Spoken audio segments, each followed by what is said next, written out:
Bonjour, bienvenue sur easytuto.com dans un tutoriel Initiation PHP et MySQL, chapitre Interagir avec le visiteur. Nous voyons la variable superglobal $_get. Donc voyons un petit peu comment ça fonctionne. Donc la variable $_get permet de récupérer des informations grâce aux URL. Donc URL signifie Uniform Resource Locator. Une URL permet d'identifier une page web et de passer des informations à celle-ci grâce à la méthode $_get. Alors, admettons, nous avons un utilisateur qui saisit dans son navigateur l'adresse easy-tuto.com/hello.php et que cette adresse est complétée en fait par deux variables qui sont le prénom, donc John, et le nom do. Alors, PHP va recevoir cette page, donc et va pouvoir, via la superglobal de $_get, récupérer par l'URL les deux variables prénom et nom, et s'en servir pour les interpréter, et donc nous rendre le contenu. Donc cela nous donnera Hello John Doe à l'affichage, c'est-à-dire que dans le navigateur sera retourné les valeurs passées dans l'URL. Voilà, donc ça c'était pour la partie théorique. Maintenant on va créer quelques fichiers en fait pour illustrer le fonctionnement de la superglobal $_get. Et je pense que ça vous permettra de bien comprendre comment ça fonctionne. Donc allons-y, on va créer un fichier dans un premier temps qui va s'appeler get.php. Voilà. Et je crée tout de suite un autre fichier qui va s'appeler get-read.php et on s'en servira un petit peu plus tard dans cette vidéo. Alors, démarrons avec le fichier get.php. On va commencer par passer des données en paramètres via un lien. Donc, pour ça, il vous suffit de créer un lien, donc tout ce qu'il y a de plus simple en HTML. Voilà. Et on va lui donner comme encre qui est là. Ensuite, on va passer donc dans l'URL les informations que l'on souhaite transmettre. Donc, pour ça, je vais mettre un lien vers la page que je viens de créer qui s'appelle getRead.php. Et je vais lui passer en plus donc des paramètres. Le premier, ce sera donc pour passer un paramètre, il faut que vous fassiez suivre le nom du fichier, donc qui va être lié, par un point d'interrogation, suivi du nom de la variable de notre paramètre et de sa valeur. Ensuite, on va passer un second paramètre. Donc pour ça, il suffit d'ajouter un esperluette et de mettre le nom de son second paramètre plus son contenu. Voilà. Donc si on va afficher cette page dans le navigateur, allons-y. On va donc avoir un lien qui est ici. Si je le survole avec ma souris, je vois tout en bas de mon navigateur vers quelle page je vais être redirigé. Donc vers la page get-read.php plus les deux paramètres que j'ai passés.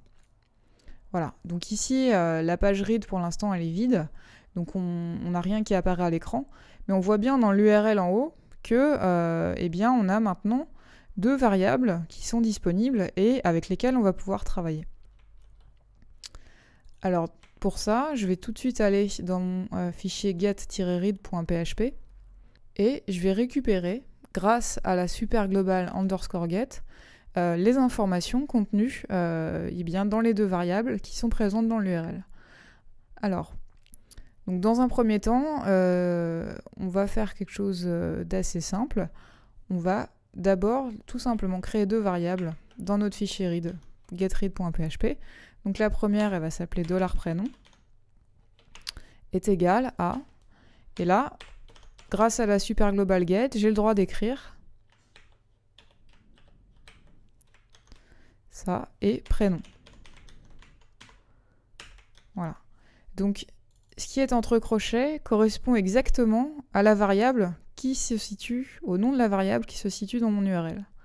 Si par exemple ici j'avais un S, à prénom, il faudrait bien sûr ici que je mette un S aussi. Sinon, ça ne fonctionne pas.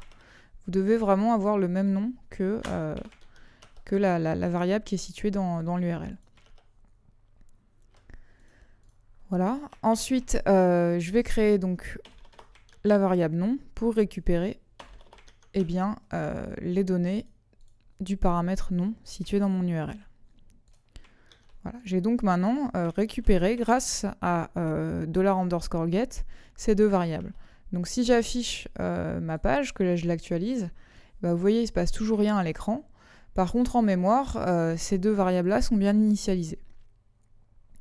Donc maintenant, bah, il me suffit de jouer avec pour afficher quelque chose comme ça. Alors, en bonne pratique déjà, quand on utilise une variable super globale, généralement on démarre en fait le PHP avant même le doctype, avant la balise doctype tout en haut de notre document. Donc ça, prenez l'habitude de le faire, c'est une bonne pratique. Donc maintenant je retourne dans mes balises body, je vais créer une balise de type H2, voilà. Et je vais écrire la phrase, c'est donc PHP echo, voilà. Je vais mettre $prénom et $nom. Voilà. Donc maintenant, si je retourne dans mon fichier get.php, j'ai bien la question donc, qui est là. Et dans mon fichier getRead.php, j'ai la réponse. C'est, donc il faut bien sûr que je ferme mon PHP ici. Et je peux terminer la phrase par qui est là. Donc essayons. Donc je vais retourner dans mon premier document, get.php. Et je vais cliquer sur qui est là. Et là, j'ai c'est John Doe qui est là. Donc vous voyez, en fait, grâce à la super global get, j'ai récupéré dans l'URL le nom, donc Doe, et le prénom John. Si ici je mets Marie et que j'actualise,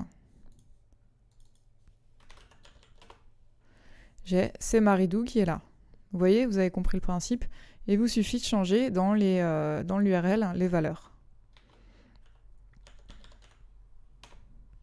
Voilà. Donc vous voyez en fait que c'est quelque chose de très efficace. Mais par contre, si l'utilisateur, comme moi, décide de changer lui-même le nom des variables, ou pire, de vous mettre des injections SQL et compagnie, eh bien, vous pensez bien qu'il va falloir sécuriser un petit peu nos variables avant de les utiliser de cette manière. Donc ça, c'est quelque chose qu'on ne va pas trop pousser dans cette vidéo. On verra ça un petit peu plus tard dans les chapitres sécurité.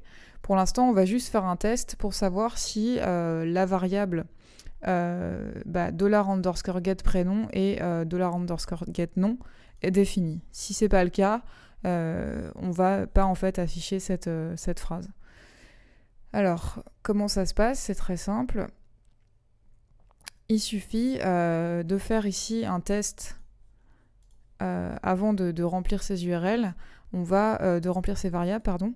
On va réaliser juste un petit test ternaire qui nous permet de faire ça. Alors, donc allons-y. Donc $prénom est égal à, donc dans le cas où is7, eh bien, $get prénom.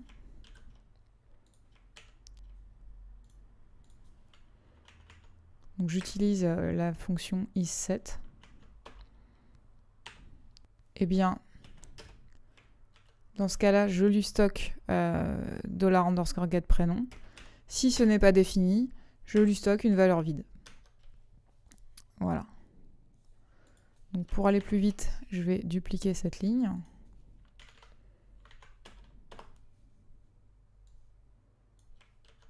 Voilà, donc ça, l'opérateur ternaire, on l'a vu aussi dans d'autres vidéos. Donc je vous invite à le regarder si jamais vous avez un doute sur son fonctionnement. Mais en gros, pour résumer, on a d'abord la condition. Si la condition est vraie, tout ce qui est à droite du point d'interrogation et entre les deux petits points va être exécuté. Si c'est pas vrai, c'est cette instruction-là qui va être exécutée. C'est-à-dire que si le nom est défini, eh bien, on va stocker dans la variable nom ce qu'on a récupéré grâce à la super globale de la underscore get. Si ce n'est pas défini, on va stocker dans la variable nom eh bien, une chaîne vide. Voilà. Donc maintenant, ça nous permet, au niveau de la récupération des données, d'effectuer quelque chose de plus propre. Donc par exemple, on va faire ça. Donc if donc n'est pas vide pour donc empty $prénom et donc toujours n'est pas vide $nom. On va exécuter l'instruction. On va faire echo. C'est donc je vais récupérer ici mon texte.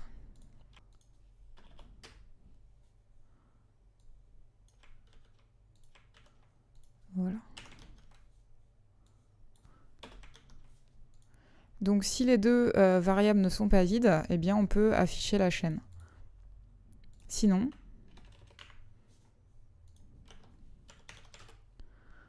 else echo je ne sais pas qui est là. Voilà. Donc on va tester. Donc je vais recommencer à 0. Donc je repars de mon document get.php.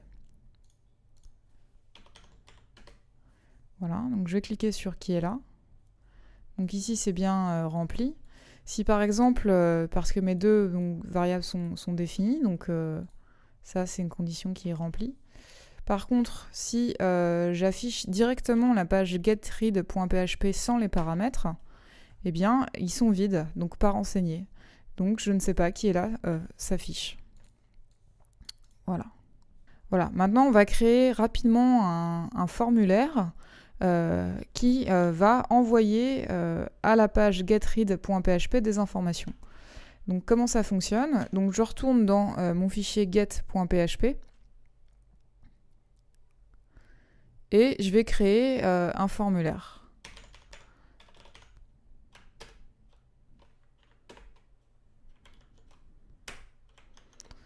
Voilà. Alors, comme action, je vais lui donner l'URL getRead.php.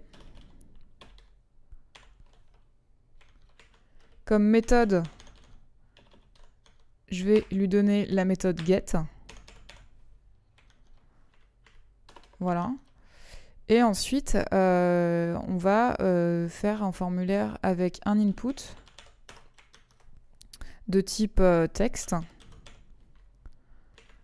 Name, donc ça c'est très important, c'est de bien nommer l'attribut name parce qu'on va en avoir besoin en fait pour récupérer les informations envoyées via le formulaire. Et voilà, c'est tout. On va le précéder ce champ d'une question, donc ça va être quel âge as-tu? Voilà, première question du formulaire. Ensuite, on va faire une deuxième question qui est quels sont tes films préférés? Voilà. Et on va faire un select. Donc le name, ça va être film. Donc là, c'est pareil, c'est très important de bien nommer l'attribut name. L'ID, on n'en a pas besoin, donc je vais le supprimer. On n'a pas de style CSS particulier à réaliser, ni de JavaScript. Ensuite, on va faire des options à ce select. Alors, identique, il est très important de bien nommer les actions, les values des actions. Donc, des options, pardon. Donc là, on va dire qu'on a le premier choix qui est action. Donc, film d'action. Ensuite, on va avoir film aventure. Voilà. Ensuite, on va avoir film policier.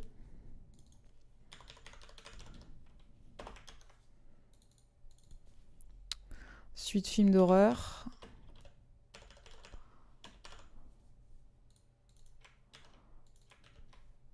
Et romantique. Pour les filles. Alors les garçons aussi. Voilà, alors ça c'est la fin de notre select.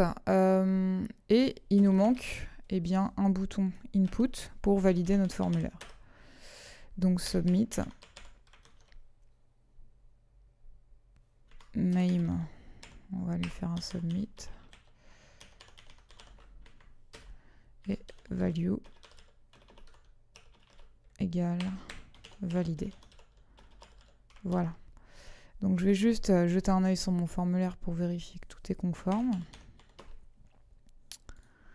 Voilà, donc j'ai ici le champ quel âge as-tu et quels sont tes films préférés ici. Voilà. Donc maintenant ce que je voudrais c'est que quand je vais cliquer sur valider, ce que j'ai passé ici comme information soit envoyé dans la page getread.php et que je puisse récupérer ces infos de l'autre côté. Alors allons-y. Donc pour ça, en fait, j'ai bien utilisé la méthode get. Donc si je clique par exemple ici, que j'écris 29 et film préféré, c'est d'ailleurs quels sont tes genres. C'est plutôt même, parce qu'il n'y en a qu'un seul. Quel est ton genre de film préféré? Voilà. Je vais mettre aventure. Et ici 29. Donc je valide. Voilà. Donc il ne s'est rien passé à l'écran. Mais par contre, vous remarquez tout de suite qu'en haut, j'ai bien dans l'URL des valeurs qui sont passées. Donc j'ai âge qui est égal à 29. Film qui est égal à aventure. Voilà. La phrase je ne sais pas qui est là est évidemment sollicitée car je n'ai pas cliqué sur ce lien qui est là, qui m'envoyait les fameuses informations nom et prénom. Donc ça, je les ai plus, mais c'est pas un problème, on va juste poursuivre l'exercice avec le formulaire. Et voilà. Donc maintenant, on va récupérer ces infos et les afficher de l'autre côté. Et en fait, c'est exactement, ça se passe de la même manière que pour $prénom et $nom. Donc je vais dupliquer ces lignes-là. La première, je vais l'appeler $âge. Et la deuxième, je vais l'appeler $film. Et donc, il faut que soit définie la variable âge. Voilà. Donc, si c'est le cas, je la stocke dans ma variable âge. Et il faut que film soit défini également pour que ça fonctionne. Voilà. Et donc, maintenant, tout simplement, je peux écrire quelque chose comme ça. Donc je vais sortir de mon PHP, je vais écrire un paragraphe et je vais écrire votre âge est de ou vous avez, ça va être plus simple. Vous avez en et au milieu, je vais marquer la valeur de la variable âge, écho de leur âge. Voilà. Et en dessous, vous aimez les films